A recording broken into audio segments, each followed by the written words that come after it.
If your life didn't cause you to expand, you'd never have negative emotion, because without expansion, there would never be any gap for you to close. So some say, in fact, we find it frequently, even in audiences like this. Some say, I'm pretty much done with expansion because it's painful to want things that I can't figure out how to achieve. And we say, you're missing the whole point. You've already achieved the expansion. All you got to do is believe it, and it will be yours on all fronts.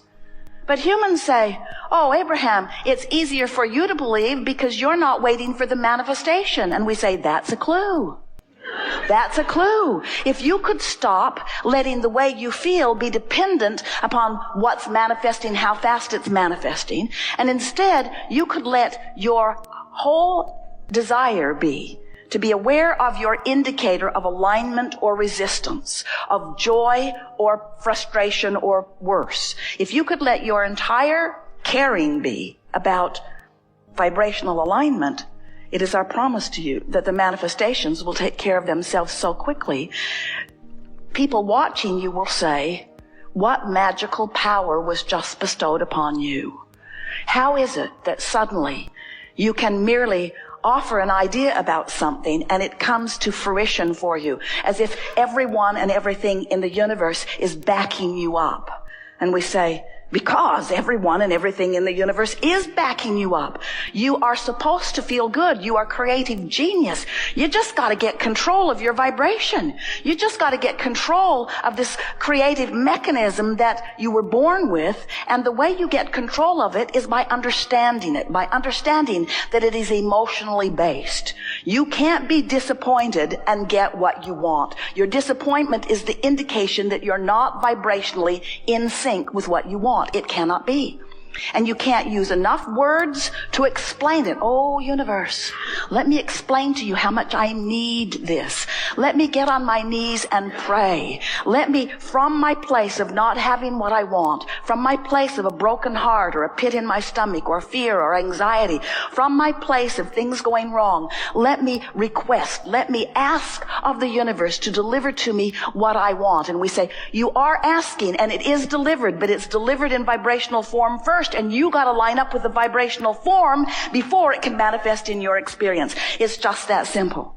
You could beg God, you could beg the universe, you could beg your very best friend, you could beg anybody, help me, help me, help me, help me, help me, help me, please. And what the universal's unequivocal, always answer is, we are giving you all of the help that is required for the creation of worlds. It is there for you. Just tune into it.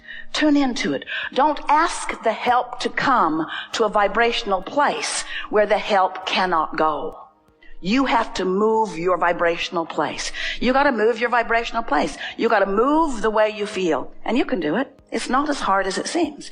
You just have to stop focusing, stop obsessing, stop talking. That's a really good thing. Stop talking about what isn't working. Stop talking about what you don't want. We know sometimes it is enormously entertaining.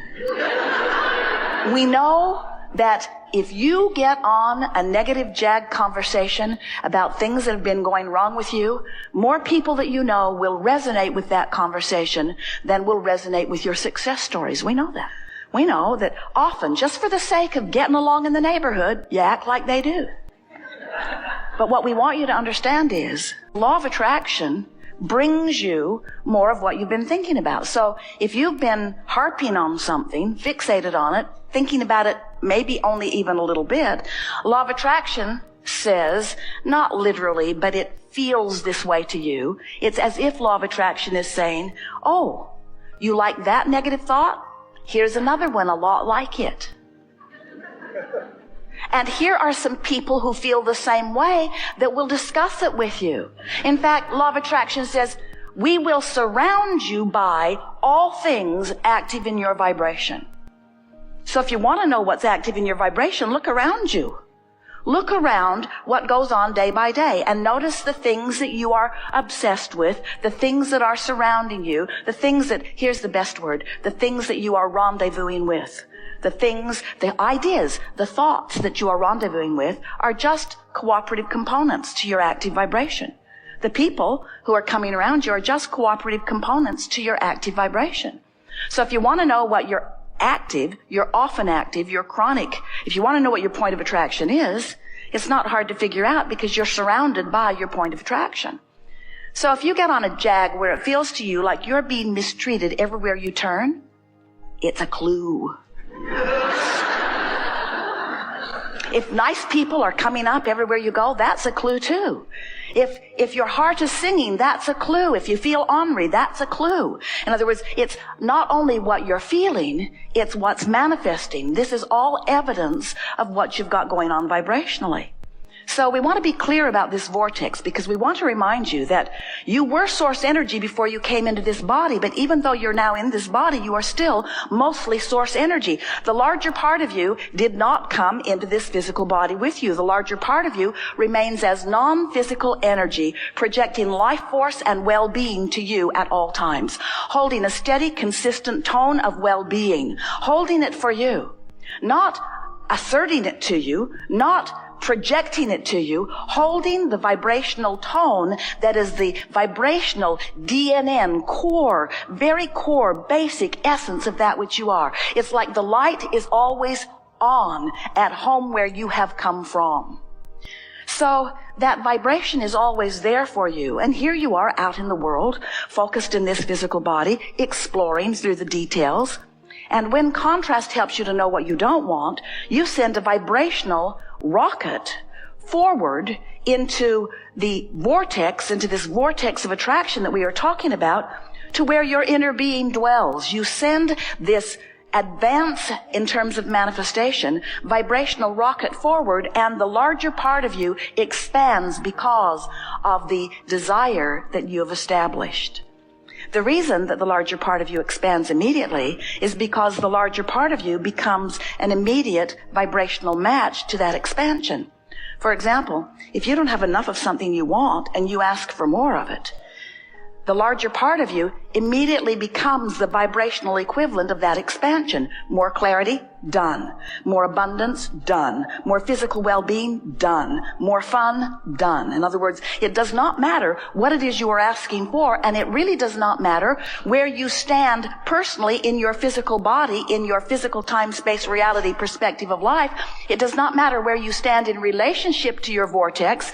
In other words, you could be really in a terrible state of mind and launch a rocket of desire from that place. Your inner being becomes the equivalent of the expansion immediately. So what that means to you is, because you keep causing the expansion, if you don't go, then the vibrational distance or difference between who you're letting yourself be because of the thoughts you're thinking all day long and who you've become because of the exposure to contrast that you have allowed becomes so wide that there is a discord, there's a disparity, there's resistance. You're just not letting yourself be, when you stand in negative emotion, vibrationally up to speed with who you are. And in fact, that is all that negative emotion is. So let us put it to you simply. You put new desire into your vortex all day, every day. You don't always achieve vibrational alignment with it, but you put it there. When you do achieve vibrational alignment with the new desire that you constantly put there, oh, you feel frisky. Your life is good. You feel passionate. You feel alive. You hit the ground running every morning. You are exhilarated. You are nice to be with. You are like a breath of fresh air to those who interact with you. You feel good. You look good. Everything about you is vital and alive. You are who you were born to be. But if you have put things into your vortex that, for whatever reason, you are in this moment not vibrationally up to speed with, if you're focused upon the absence of something you want, or focused upon anything unwanted, even for a moment, even in the excuse, and it's a good one, of adding more desire to your vortex, no matter what, when you're focused in opposition to what's in your vortex, you experience in that moment a diminished life experience. And that diminishment can be quite broad in range. It can be as insignificant as a little subtle feeling of negative emotion, which is just guidance that says, you could sharpen up your focus here a little bit and become a vibrational match to who you really are if you wanted to. But no worries, you can focus on the absence of what you want. And if you do it seldom, or if you do it on things that don't matter that much to you, you can get away with it, and you can have this low level of negative emotion. You can feel ornery. You could feel a little frustrated about something.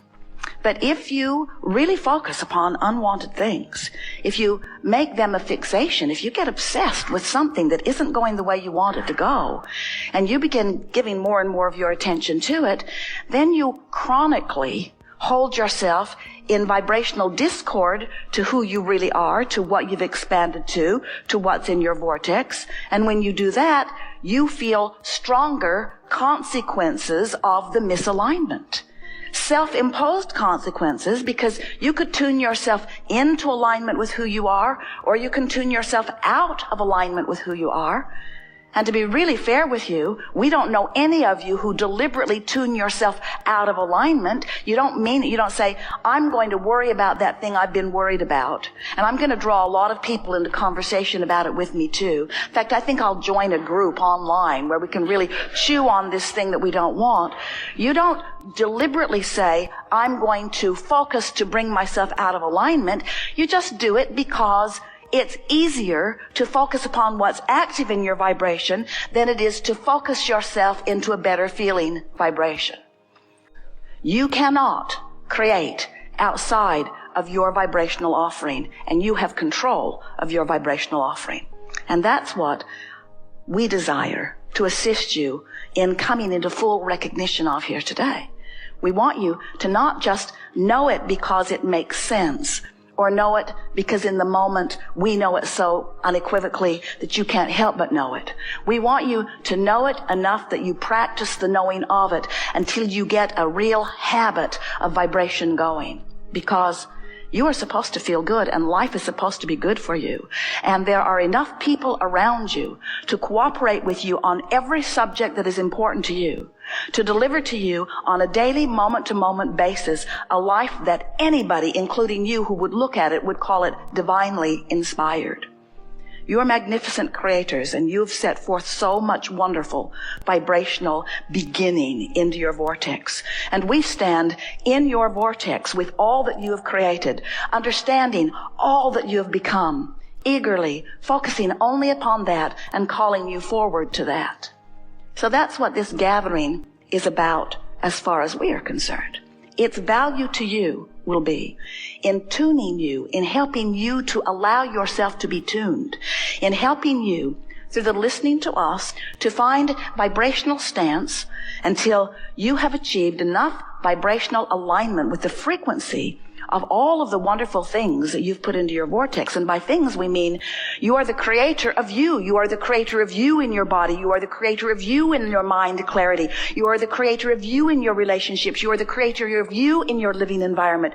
You're the creator of you in your financial experience. You are the creator. You are the creator of you. And there is a vortex version of all of that we are so aware of, and we know so completely how this vortex version of you would please you even more than you could even define right here this red hot minute, because you have been honing it and refining it and amending it and creating it. You are the creator of what you've put into your vortex. Now all you got to do is find a way of being a vibrational match to what you've put there, and the creation that you've put there vibrationally will begin to express itself in manifested ways, so that everything about the experience that you know as your life experience and that others see as your life experience matches this vortex version.